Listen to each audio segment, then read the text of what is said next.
What's up, you guys? It's Graham here. So Trump has declared economic war on Canada, and it's working. That's right. In a video that I never expected to make, our biggest trading partner was just at the center of a massive controversy, all because of a brand new tax that was about to hit the United States today, which Trump called a direct and blatant attack on our country. Like, without exaggeration, this new tax has the potential to start another trade war, cost American companies billions of dollars, and lead to brand new tariffs that make everything more expensive for you. Not to mention, most people have no idea what's currently taking place. That's why we gotta discuss exactly what just happened, what this means for everybody watching, and how you could best prepare going forward. Because like it or not, this is just the very beginning. But before we start, if you appreciate breaking news videos like this, where we just cover the facts, regardless of what side you're on, it would mean the world to me if you tax the like button or subscribe if you haven't done that already. Doing that seriously helps the channel more than you can imagine, and so thank you for doing it.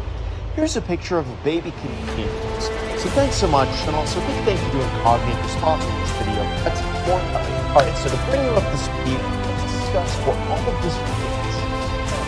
Even though it seems like China's received most of the spotlight for the last year, behind the scenes, Canada has actually become America's largest trading partner, with over $761 billion worth of goods exchanged in 2024. This means that every single day, $3.6 billion worth of goods crosses our borders, with oil, natural gas, aluminum, and steel making up a significant portion of it. But it doesn't stop there. For over 150 years, Canada's been one of America's closest allies and trading partners. We share the world's longest undefended borders. We fought together throughout world wars, and our economies, for the most part, have been completely intertwined. As in, what happens to the United States affects Canada, and vice versa. Like, Canada's become so commingled with our own economy that in 1965, an automotive trade agreement was signed to create one of the biggest free trade zones on the planet, meaning auto parts could freely travel from the US to Canada to Mexico without much opposition. This is also why Canada's become the largest consumer of American goods and services over the last few decades. So if there's one country the U.S. cannot afford to alienate, it's Canada. That's why when something like a new tax comes up, initiated from Canada, it's a big deal that can equally impact both economies. So here's exactly what's happening. All of this comes down to what's called the digital services tax. So back in 2020, Canada realized that giant digital corporations like Google, Facebook, Amazon, and Netflix were making a ton of money off Canadian users while paying relatively little tax back to Canada. After all, in their mind, Canadians browse American websites, they click on ads, and they stream shows. So Canada wants a portion of those proceeds. Except there's a problem. Most multi-billion or trillion-dollar companies incorporate themselves in a place like Ireland, which has a corporate tax rate of just 12.5%. So Canada came up with a solution. Instead of those American company profits being distributed out of the country, Canada made what's called a 3% digital service tax. The plan was that this would only apply to companies making over 750 million euros a year and have at least 20 million of Canadian digital revenue. So the small companies are often the big American giants fall right into this category. Even Canada's own government, that around 90% of the money collected from the tax will come from US-based companies. However, even though these taxes were initially proposed in 2020, Canada postponed their implementation while trying to work out an international solution through the Organization for Economic Cooperation and Development, which aimed to create one set of global tax rules that would apply around the world. It seems normal. Right? Well, month after month, year after year, that initiative kept getting pushed back and delayed. So eventually, Canada got fed up and decided to move forward without the rest of the world. And in 2024, they passed their digital services tax, which made these tax payments retroactively owed all the way back to 2022. This meant that big tech companies could suddenly owe billions of dollars going back for the last 3 years, with a payment due date of June 30th, 2025. Essentially, everyone knew that this tax was coming, but there was a lot of uncertainty about whether or not Canada would actually go through it while being in the middle of a trade war. Although, as we recently found out, this is where everything suddenly went very, very wrong. After months of trade negotiations, Trump abruptly cancel all trade talks with Canada over their new digital services tax, saying that based on this egregious tax, we are hereby terminating all discussions on trade with Canada, effective immediately. We will let Canada know the tariff we will be paying to do business with the United States of America within the next 7-day period. On top of that, Trump also said that economically, we have such power over Canada, we'd rather not use it. It's not going to work out well for Canada. They were foolish. So if you're curious exactly what this tariff could be and what this means for you, you're going to want to hear this. Although before we go into that, just like governments are going after big tech with taxes like Canada's deal, the reality is our own information is already being tracked and treated. Most people have no idea just how much of their personal information is floating around on the internet and third parties, spammers, and other people who might want to. Like, just try Googling full name, city, and state. You'll be shocked to see just how much of your information is out there already. Even though this seems impossible to stop, you do have a right to protect your privacy and request the data brokers remove the information they have.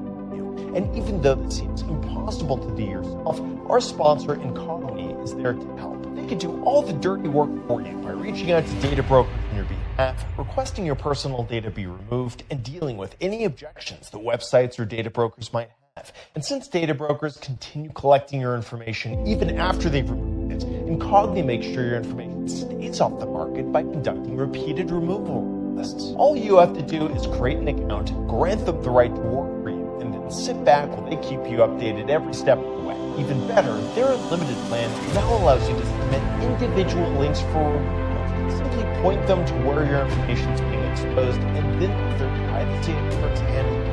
Plus, you can submit as many links as you want, making it essential for anyone who wants to protect their sensitive information and get their private data back. Not to mention, it's also available risk-free for 30 days, so anyone's able to try it out, give it a shot, and get a full refund if you're not 100% back. So if you're interested in having your personal data taken down, check out incognito.com/Graham and use the code Graham at checkout for 60% off. The link is also down below in the description. Thank you so much. Now let's get back. Alright, so in terms of where we currently stand, it's important to keep in mind that we already have quite a few US-Canadian tariffs. For example, there's currently a 25% tariff on most Canadian goods, as well as auto parts, a 50% tariff on steel and aluminum, and a 10% tariff on energy, which is currently positive. And when you really get down to it, these tariffs really aren't anything new. For instance, in 2017, the United States slapped Canada with tariffs on lumber. In 2018, we saw the same 25% tariff on steel and aluminum. And in 2019, those tariffs were lifted after back and forth negotiations. Point being, tariffs are not this futuristic thing that's exclusive to 2020. They've been going on for quite some time, except now they tend to be the focal point of what we hear about in the news. The same also applies to a digital service tax. Most people have no idea that France enacted a 3% tax in 2019. The United Kingdom launched a 2% tax, and over a dozen other locations also followed suit. So Canada's proposal is not a revolutionary concept, and it's not even something that only Trump had an issue with. In fact, Biden's team was actively working to get this postponed or eliminated entirely in favor of a global resolution. So in terms of what's happening today, here's what you came for. First of all, when it comes to tariffs, or really any negotiation, Trump said it. We can do whatever we want. This means there's no hard deadlines, there's no set strategy to negotiate, and if matters need to escalate for the sake of getting a deal, even if it's done very publicly without hesitation. So that's why when recently asked about the July 9th tariff deadline for global tariffs, Trump said that we could extend it, we could make it shorter, effectively allowing whatever he wants to happen. I say this because even though he openly walks away from tariff negotiations or throws out tariff numbers, it doesn't mean those tariffs will actually happen. It doesn't mean that they will stay in effect.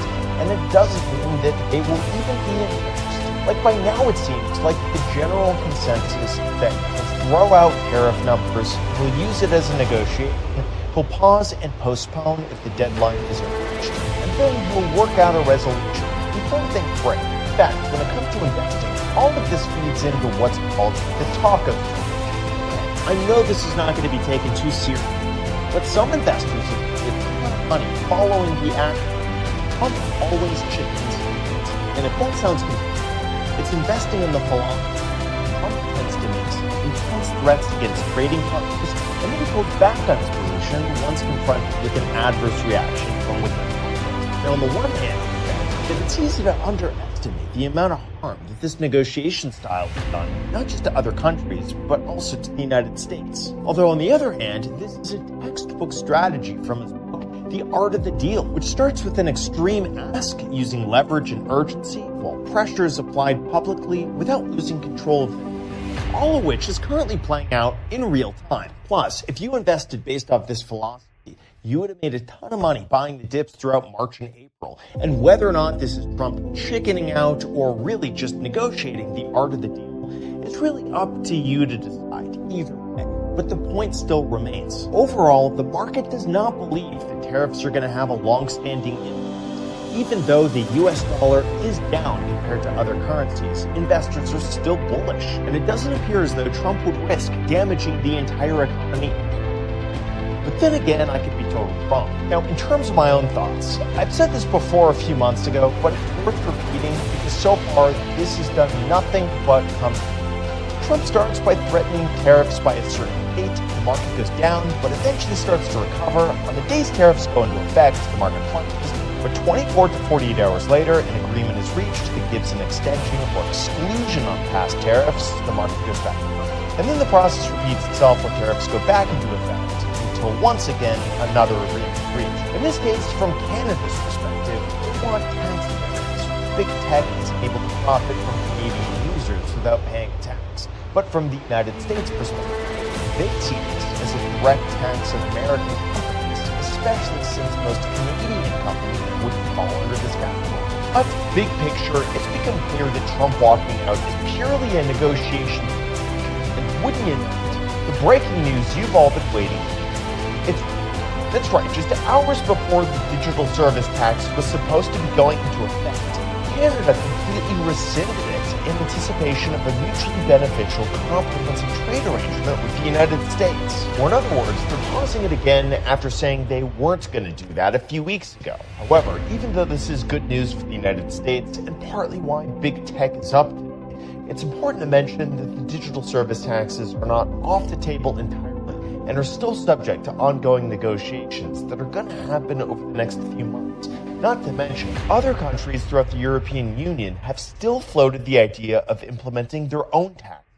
So rest assured, this will all be incorporated into future treaties. That's why I believe that almost everything we publicly see is just for show. And our upcoming tariff deadline of July 9th will turn into another negotiation. Long term, however, I do believe that there will be a point where services tax will be enacted globally. But as of right now, this has just gotten delayed after delayed, and it's unclear when eventually this might happen. This is why I just keep buying the dips. I keep